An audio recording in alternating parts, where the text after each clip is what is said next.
হে বন্ধুরা, আজ আমরা এক্সপ্লেন করব 2012 সালে রিলিজ হওয়া ব্যাটেলশিপ মুভিটি। তো মুভির শুরুতে দেখানো হয় নাসা এমন একটি গ্রহ খুঁজে পেয়েছে যে গ্রহটি হুবহু আমাদের পৃথিবীর মতো। তারা এই গ্রহটিকে প্ল্যানেট জি নাম দিয়েছে। নাসা সায়েন্টিস্টরা এই গ্রহতে একটি সিগন্যাল পাঠায় এই আশায় যে এলিয়েন্সরা যদি এই গ্রহতে থাকে তাহলে তারা সিগন্যালের জবাব দেবে। সেখানে বসে থাকা একজন সায়েন্টিস্ট ভয় পাচ্ছিল। সে বলতেছিল এলিয়েন্সরা যদি আমাদের থেকে বেশি বুদ্ধিমান হয় আর তাদের কাছে আমাদের থেকে বেশি যদি টেকনোলজি হাতিয়ার থাকে তাহলে তারা পৃথিবীতে এসে মানুষকে গোলামের মতন রাখবে। এরপর সিন চেঞ্জ হয়ে যায় একটি বারে। সেইখানে দুজন ভাইকে দেখানো হয়, একজনের নাম হপার, অন্যজনের নাম স্টোন। তো স্টোন ছিল বড় ভাই, হপার ছিল ছোট ভাই। আজ হপারের জন্মদিন ছিল। তো স্টোন হপারকে মোমবাতি বুঝিয়ে একটি ইচ্ছা মাগতে বলে যে তুমি একটা নতুন গাড়ি, নতুন বাড়ি বা ভালো চাকরি তুমি ইচ্ছা হিসেবে মাগতে পারো। সেই বারে স্যাম নামের একজন মেয়ে এসেছিল। হপারের ধ্যান তার দিকেই ছিল।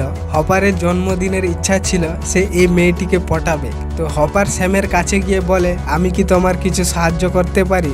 স্যাম চিকেন বার্গার খেতে চেয়েছিল, কিন্তু সেই মুহূর্তে বারের মধ্যে চিকেন বার্গার ছিল না। হপার স্যামকে বলে আমাকে 5 মিনিট সময় দাও, আমি তোমার জন্য চিকেন বার্গার এনে দিচ্ছি।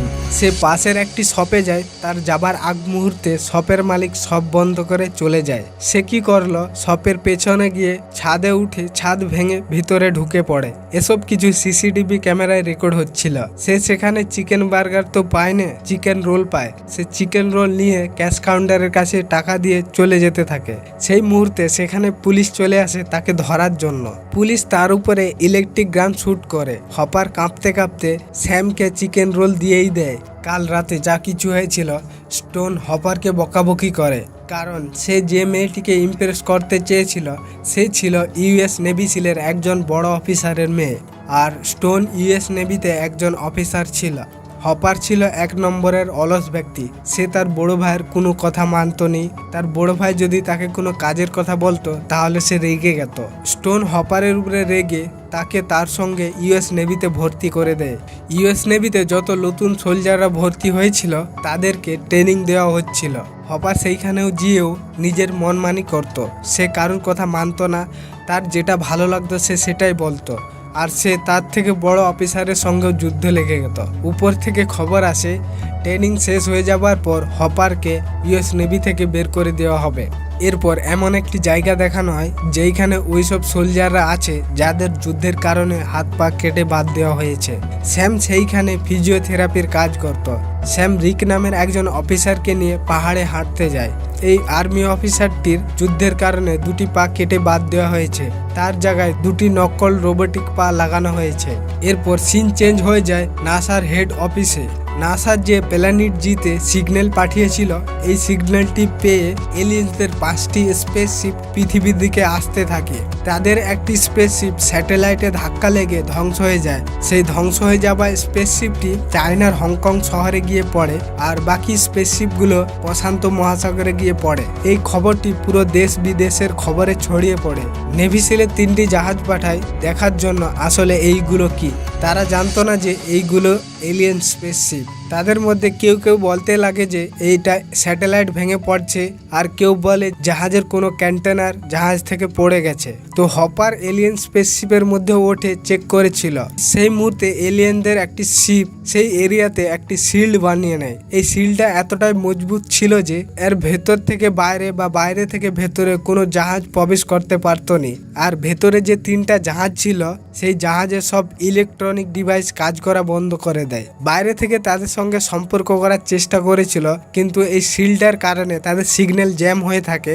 হঠাৎ সমুদ্রের ভেতর থেকে 3টি জাহাজ ভেসে ওঠে। নেভি সিলরা এলিয়েন্সদের সঙ্গে যুদ্ধ শুরু করে দেয়, কিন্তু এলিয়েন্সদের কাছে এত উন্নত মানের টেকনোলজি হাতিয়ার ছিল যে মুহূর্তের মধ্যে নেভি সিলদের 2টি জাহাজ ধ্বংস করে দেয়। এই যুদ্ধের কারণে হপারের বড় ভাই স্টোন আরও অনেক সোলজার মারা যায়। নাসা যেখান থেকে সিগন্যাল পাঠিয়েছিল প্ল্যানেট জিতে, এলিয়েন্সরা সেইখানে গিয়ে কবজা করে নেয়। এলিয়েন্সরা সেইখান থেকে তাদের গ্রহে সিগন্যাল পাঠাবে, কারণ তাদের কমিউনিকেশন স্পেসশিপটা স্যাটেলাইটে ধাক্কা লেগে ধ্বংস হয়ে গিয়েছিল। এরপর আবারও দেখানো হয় স্যামকে আর সেই আর্মি অফিসারটিকে। তাদের কাছে কিছু পুলিশ আসে, তাদেরকে সাবধান করে দেয় এই পাহাড়ি এরিয়া থেকে তোমরা চলে যাও, এইখানে এলিয়েন্সরা কবজা করছে। পুলিশগুলো রাস্তার মাঝখানে একটি গাড়ি ঘিরে রেখে দিয়ে বাকি গাড়িগুলো নিয়ে চলে যায়। যে পুলিশগুলো সাবধান করতে এসেছিল তাদেরকেই এলিয়েন্সরা মেরে ফেলে। স্যাম আর রিক প্ল্যান বানায় পুলিশগুলো যে গাড়িটি রাস্তার মাঝখানে রেখে এসেছে তারা তাদের কাছ থেকে চাবি এনে এই গাড়ি করে এখান থেকে চলে যাবে। তারা যখন পুলিশগুলোর কাছে যায় দেখতে পায় যে পুলিশগুলো মরে পড়ে আছে। স্যাম চুপচাপ গিয়ে একটি পুলিশের কাছ থেকে চাবি নিয়ে আসে।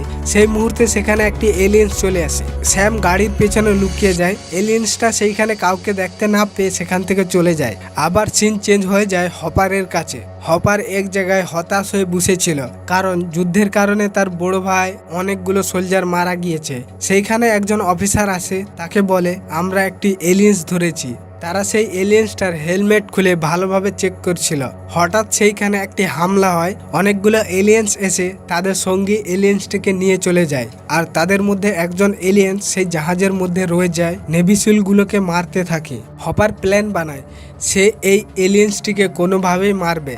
সে রেক্সকে বলে কন্ট্রোল অফিসে যেতে, আর সে তার পিছনে পিছনে এলিয়েন্সটিকে বাইরে নিয়ে যায়। রেক্স এলিয়েন্সের উপরে শ্যুট করে তাকে মেরে ফেলে। তারা এলিয়েন্সদের একটা কমজোরি বুঝতে পারে। এলিয়েন্সরা সূর্যের আলোতে ঠিকভাবে দেখতে পেত না। তাদের মাথা থেকে যদি হেলমেট খুলে ফেলা হতো তাহলে তারা আবঝা দেখত, তারা কিছু ক্লিয়ার দেখতে পেত না।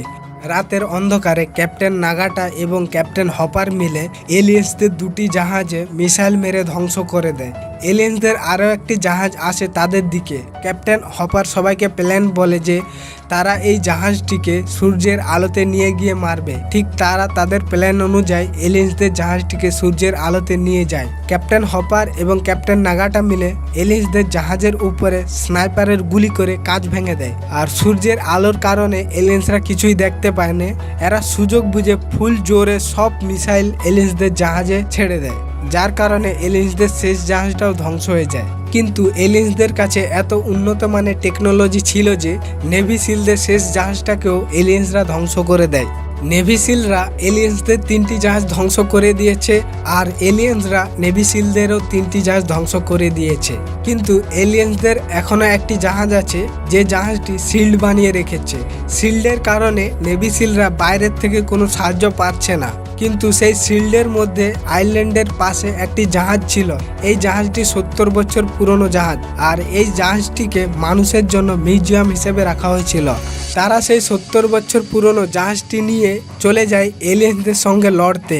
হপারের টিম মিলে ফুল জোশে এলিয়েন্সদের শেষ জাহাজটিকেও ধ্বংস করে দেয়। এলিয়েন্সরা যেই পাহাড়ি এরিয়াতে কবজা করেছিল তাদের গ্রহে সিগন্যাল পাঠানোর জন্য সেই এরিয়াতে একটি বড় মিসাইল ফেলিয়ে তাদেরকেও মেরে ফেলা হয়। এরপর সিন চেঞ্জ হয়ে যায়। ইউএস নেভি সিলের যত সোলজাররা এলিয়েনদের সঙ্গে বাহাদুরির সঙ্গে লড়েছে তাদের সবাইকে সম্মানিত করা হচ্ছিল। তো মুভিটি এইখানেই শেষ হয়।